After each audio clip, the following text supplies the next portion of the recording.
আজিৰ সন্ধিয়াৰ প্ৰথমটো গুৰুত্বপূৰ্ণ খবৰ ওলাই আহিছে বিহুৰ দিনা চৰকাৰী তথা বেচৰকাৰী কৰ্মচাৰীসকলৰ বাবে সুখবৰ। অসম চৰকাৰে ঘোষণা কৰিলে ৩ দিনকৈ বন্ধৰ। অসম চৰকাৰৰ শ্ৰমিক কল্যাণ বিভাগৰ এক অধিসূচনা অনুসৰি আগন্তুক লোকসভা নিৰ্বাচন উপলক্ষে ভোটগ্ৰহণৰ দিনকেইটাত বৈতনিক ছুটি ঘোষণা কৰিছে। সেই অনুসৰি অসমত প্ৰথম পৰ্যায়ৰ নিৰ্বাচনৰ ভোটগ্ৰহণৰ বাবে 19 এপ্ৰিল, দ্বিতীয় পৰ্যায়ৰ ভোটগ্ৰহণৰ বাবে 26 এপ্ৰিল আৰু তৃতীয় পৰ্যায়ৰ ভোটগ্ৰহণৰ বাবে 7 মেৰ দিনকেইটা সকলো কাৰখানা, চাহ বাগিচাকে ধৰি বাগিচা, দোকান তথা বাণিজ্যিক প্ৰতিষ্ঠান, ৰাজহুৱা আমোদ প্ৰমোদ বা বিনোদন প্ৰতিষ্ঠান, ঠিকাদাৰ প্ৰতিষ্ঠান, ফাৰ্ম আৰু এনে আন উদ্যোগ, ৱৰ্কশ্বপ, বাণিজ্যিক তথা ব্যৱসায়িক প্ৰতিষ্ঠান আৰু বেংক আদিত কৰ্মৰত সকলো কৰ্মচাৰী লোকসভা নিৰ্বাচনত নিজ নিজ ভোটগ্ৰহণ কেন্দ্ৰত ভোট প্ৰদান কৰিবলৈ নিৰ্বাচন অনুষ্ঠিত হোৱা দিনকেইটাত বৈতনিক ছুটি ঘোষণা কৰিছে। উল্লেখযোগ্য যে জনপ্ৰতিনিধিত্ব আইন RP এক্টৰ 135 নং বি ধাৰা অনুসৰি ভোটগ্ৰহণ অনুষ্ঠিত কৰা সমষ্টিৰ বাবে সেই সমষ্টিৰ বাহিৰত কৰ্মৰত কৰ্মচাৰীসকলৰ বাবে এই নিৰ্দেশনা প্ৰযোজ্য। ৰাজ্যত গঠন হ'ব নতুন ৰাজনৈতিক দল। ৰাজ্যিক দলৰ সভাপতি অখিল গগৈ আৰু অসম জাতীয় পৰিষদৰ সভাপতি লুৰিণজ্যোতি গগৈৰ নেতৃত্বত গঠন হ'ব নতুন দলৰ। ৰাজ্যত শীঘ্ৰে জন্ম লাভ কৰিব এটা ৰাজনৈতিক দল। লোকসভা নিৰ্বাচনৰ পিছতে ৰাজ্যত গঠন হ'ব নতুন ৰাজনৈতিক দল। ৰাজ্য দলৰ সভাপতি অখিল গগৈ আৰু অসম জাতীয় পৰিষদৰ সভাপতি লুৰিণজ্যোতি গগৈৰ নেতৃত্বত গঠন হ'ব নতুন দলৰ। ৰাজ্য দলৰ আৰু অসম জাতীয় পৰিষদক সংযুক্ত কৰি জন্ম দিয়া হ'ব এই নতুন ৰাজনৈতিক দলটো। নতুন ৰাজনৈতিক দল গঠনৰ বাবে ইতিমধ্যে হৈছে কেইবালানি আলোচনা, জনালে ৰাজ্য দলৰ সভাপতি অখিল গগৈ। মোদীৰ গেৰাণ্টি, মামাৰ ৱাৰেণ্টি, অৰুণোদয় দুৰ্ঘটনা বীমাকে ধৰি কেইবাটাও ডাঙৰ ঘোষণা মুখ্যমন্ত্ৰীৰ। মোদীয়ে দিল্লীৰ পৰা পোহৰ দিব, দিছপুৰৰ পৰা পোহৰ বিলাম আমি, ডক্টৰ হিমন্ত বিশ্ব শৰ্মাই ঘোষণা কৰিছে। আপোনালোকৰ ফূৰ্তি দেখি লাগি গৈছে, 4 লাখ ভোটত জিকাবই লাগিব, সৰ্বানন্দ সোণোৱালক। দেশৰ সকলো সমীক্ষাই মোদী তৃতীয়বাৰলৈ প্ৰধানমন্ত্ৰী হ'ব বুলি কৈছে। উত্তৰ প্ৰদেশ, বিহাৰ দৰে আমিও যাতে মোদীক প্ৰধানমন্ত্ৰী পতাৰ পৰা গৌৰৱ কৰিব পাৰোঁ, তাৰ বাবে 13খন আসনত আমি জিকিব লাগিব। সৰ্বানন্দ সোণোৱালে পুনৰ কেন্দ্ৰত গুৰুত্বপূৰ্ণ পদবী লাভ কৰিব। মাকুম নতুন সমষ্টিত নতুন সমষ্টি হিচাপে খাটা খুলি শচীনৰ দৰে মাকুমত ভোটত চেঞ্চুৰী মাৰিব লাগিব। 1 লাখ চাকৰি দিম বুলি কৈ কথা ৰাখিলোঁ, পুনৰ 50,000 নতুন চাকৰি দিম আমি। 1 টকাও নিদিয়াকৈ চাকৰি পাইছে আৰু পাব। মিছন বসুন্ধৰা, এটা পৰিয়ালৰ মাটি পট্টা দিছোঁ। বসুন্ধৰা 3.0 বাকী নোপোৱা সকলোকো দিয়া হ'ব। মোদী হে তো মুমকিন হে। এতিয়া মোদীৰ গেৰাণ্টি আৰু মামাৰ ৱাৰেণ্টি চলি আছে। যাৰ যাৰ ঘৰত ৰেচন কাৰ্ড আছে সকলোৱে অৰুণোদয় পাব, এই গেৰাণ্টি মোৰ। অৰুণোদয় নাপালে অহাবাৰ বিজেপিক ভোট নিদিব। প্ৰধানমন্ত্ৰী জীৱন জ্যোতি আঁচনি পাব প্ৰতিটো ৰেচন কাৰ্ড থকা পৰিয়ালে। ৰেচন কাৰ্ড থকা পৰিয়ালৰ মুৰব্বীয়ে পাব 2 লাখ টকা দুৰ্ঘটনা বীমা, জীৱন বীমা। মোদীয়ে দিল্লীৰ পৰা পোহৰ দিব, দিছপুৰৰ পৰা পোহৰ বিলাম আমি, আৰু পঢ়ক লাখ জয় অসম তেতিয়াহে হ'ব যেতিয়া আমাৰ হ'ব, যেতিয়া কাম হ'ব। কোনোবাই সদনত বহুত কথা কৈ কাজিয়া কৰি থাকিলে ৰাইজৰ কাম হ'ব নেকি? বিৰোধী মিটিং শুনিবচোন, অকল গালি পাৰি থাকে। আমি গালি নাপাৰোঁ, আমি কাম কৰিম। মাইকটো পালে গালি দিবলৈ সহজ। 855 জন কেনেকৈ শ্বহীদ হৈছিল? যি কংগ্ৰেছে 855 জন শ্বহীদ কৰিলে, সেই কংগ্ৰেছৰ লগত থাকি কিহৰ জাতীয়তাবাদৰ কথা কয়? আমি কি ঘোঁৰা ঘাঁহ কাটি আছোঁ? আমি অসমকে ভাল নাপাওঁ। অকল সিহঁতে ভাল পায় নেকি অসমক? আমি অসমৰ মানুহৰ কল্যাণৰ বাবে কাম কৰি আছোঁ আৰু আমি ভাৰতৰ সৰ্বশ্ৰেষ্ঠ ৰাজ্যৰ হ'বলৈ কাম কৰি আছোঁ। লাখপতি বাইদেৱে 10,000 টকা লৈ ভাল কাম কৰিলে 25,000কৈ দিম। আমাক হাঁহি থকা সকলকে হাঁহিবলৈ দিয়ক। আমি ভাল কামৰে লাখপতি হ'ব লাগিব। মেট্ৰিক পাছ কৰা ছোৱালীৰ পঢ়াৰ দায়িত্বই মামাই ল'ব। মেট্ৰিকত পাছ কৰা সকলো ছোৱালীয়ে বছৰি 10,000 টকা পাব। হায়াৰ ছেকেণ্ডেৰী পাছ কৰিলে 12,500 আৰু ডিগ্ৰী পাছ কৰিলে 25,000কৈ পাব। ইপিনে কংগ্ৰেছৰ নিৰ্বাচনী ইস্তাহাৰ প্ৰকাশ। কৃষকক MSP গেৰাণ্টি, মহিলাক 1 লাখ টকা বছৰি। আৰু কি আছে কংগ্ৰেছৰ ন্যায় পত্ৰত?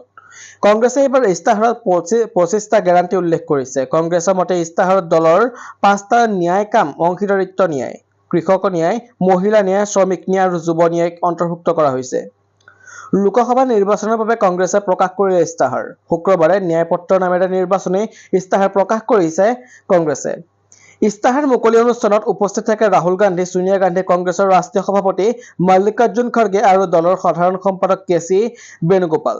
কংগ্ৰেছে এইবাৰ ইস্তাহাৰত 25টা গেৰাণ্টি উল্লেখ কৰিছে। কংগ্ৰেছৰ মতে ইস্তাহাৰত দলৰ 5টা ন্যায় ক্ৰমে অংশীদাৰিত্বৰ ন্যায়, কৃষক ন্যায়, মহিলা ন্যায়, শ্ৰমিক ন্যায় আৰু যুৱ ন্যায়ক অন্তৰ্ভুক্ত কৰা হৈছে। কংগ্ৰেছৰ নেতৃত্ব যদি তেওঁলোকক শাসনলৈ আহে তেন্তে দলে জনজাতিক তেওঁলোকৰ সামাজিক আৰ্থিক স্থিতিৰ চিনাকি কৰোৱাৰ বাবে দেশজুৰি জাতি জনগণনা কৰিব। কংগ্ৰেছে কয় যে সংখ্যাৰ আধাৰত তেওঁলোকে সেই জাতিসমূহৰ বাবে এজেণ্ডা মজবুত কৰিব, যিটো সকাৰাত্মক ব্যৱস্থাৰ প্ৰয়োজন। কংগ্ৰেছে জাতি জনগণনা কৰিব, সংৰক্ষণৰ ওপৰত 50% কেপ আঁতৰাব। কংগ্ৰেছে কয় যে দলে সংখ্যালঘুৰ মৌলিক অধিকাৰ ৰক্ষা কৰিব আৰু সেয়া বাহাল ৰাখিব। মৌলানা আজাদ ছাত্ৰবৃত্তি পুনৰ কাৰ্যকৰী কৰিব, সংখ্যালঘুক সহজ ঋণ উপলব্ধ কৰাব। কংগ্ৰেছে যুৱকসকলৰ বাবে প্ৰথমে চাকৰি নিশ্চিতকৰণ ব্যৱস্থা কৰিব। 30 লাখ চৰকাৰী চাকৰি দিয়া হ'ব। কংগ্ৰেছে নিজৰ ইস্তাহাৰত উল্লেখ কৰিছে যে কংগ্ৰেছে গোপনীয়তাৰ অধিকাৰ খৰ্ব কৰা প্ৰতিখন আইন কংগ্ৰেছৰ দলে বিলুপ্ত কৰিব। এক ৰাষ্ট্ৰ এক নিৰ্বাচন ধাৰণা বিৰোধী কংগ্ৰেছে MSPৰ নিশ্চয়তা দিব। এক কৃষকৰ ডাঙৰ অভাৰ। শ্ৰমিকৰ ন্যায় MNৰেগাৰ অধীনত ন্যূনতম মজুৰি 400 টকা দিয়া হ'ব। কংগ্ৰেছৰ ৰাষ্ট্ৰীয় সভাপতি মল্লিকাৰ্জুন খড়গেই কয় যে কংগ্ৰেছে গৰীব কল্যাণ মহিলাসকলক 1 লাখ টকা বছৰি মহালক্ষ্মী আঁচনিৰ নামত প্ৰদান কৰিব। সংসদত মহিলাৰ বাবে সংৰক্ষণ শীঘ্ৰে কাৰ্যকৰী কৰিব। কংগ্ৰেছৰ দলে 2025ৰ পৰা চৰকাৰী চাকৰিত আধা অংশ মহিলাৰ বাবে সংৰক্ষণ কৰিব, অৰ্থাৎ মহিলাৰ বাবে 50%। সুখবৰ, টুল টেক্সক লৈ ডাঙৰ খবৰ। পৰিবহণ মন্ত্ৰালয় আৰু NHAই কৰিলে স্পষ্ট। দেশৰ বাহন চালকসকলৰ বাবে ডাঙৰ খবৰ। পথ পৰিবহণ মন্ত্ৰালয়ে কৈছে যে বৰ্তমান দেশত টুল টেক্সৰ কোনো সাল সলনি কৰা নহয়।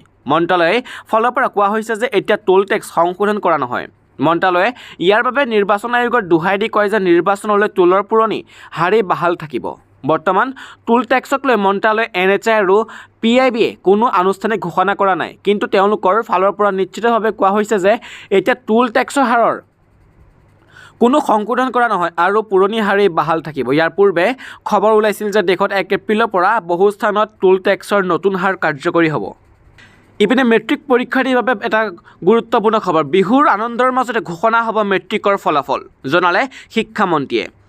মাজুলীত চাইকেল ৰেলীত অংশগ্ৰহণ লৈ ডাঙৰ ঘোষণা কৰিলে শিক্ষামন্ত্ৰী ৰণোজ পেগুৱে। মেট্ৰিক পৰীক্ষাৰ্থীক লৈ ডাঙৰ খবৰ। মাজুলীত মেট্ৰিক পৰীক্ষাৰ্থীক লৈ ডাঙৰ ঘোষণা কৰিলে শিক্ষামন্ত্ৰী ডক্টৰ ৰণোজ পেগুৱে। বিহুৰ আনন্দৰ মাজতে ঘোষণা কৰা হ'ব মেট্ৰিকৰ ফলাফল।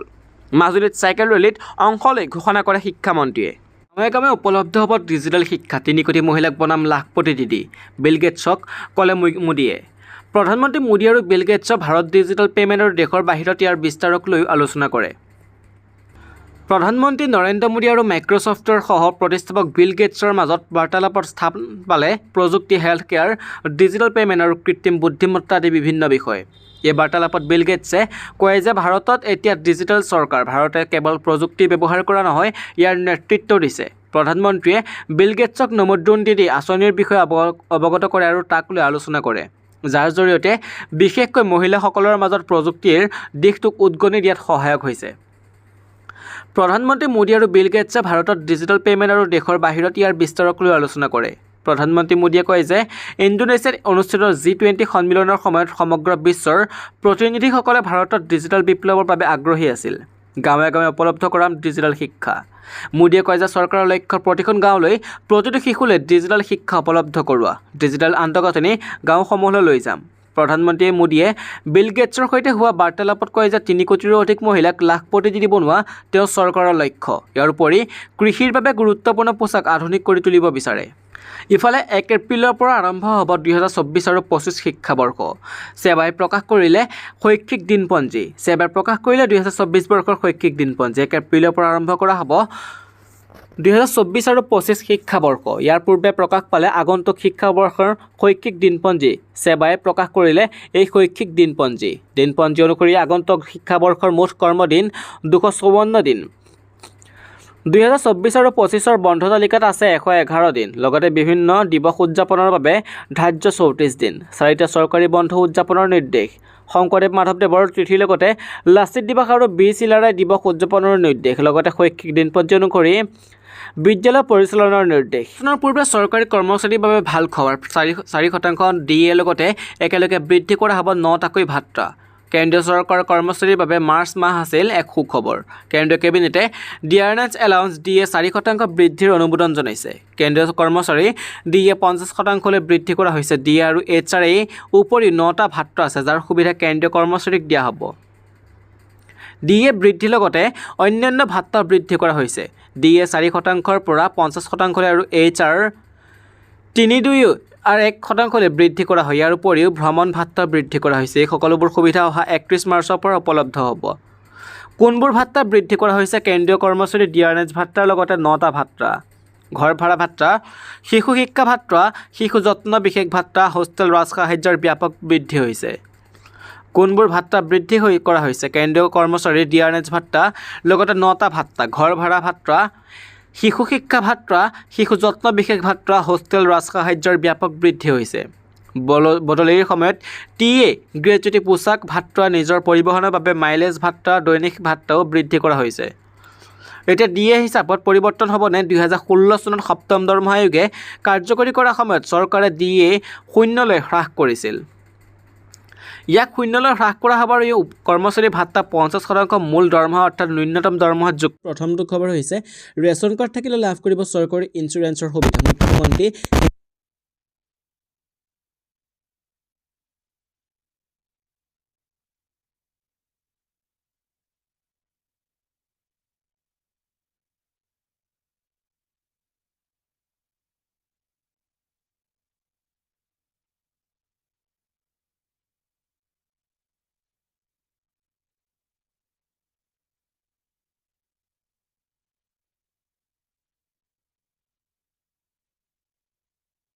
চৰকাৰে কৰিব বীমাৰ ব্যৱস্থা, দুৰ্ঘটনা আৰু পৰিয়ালৰ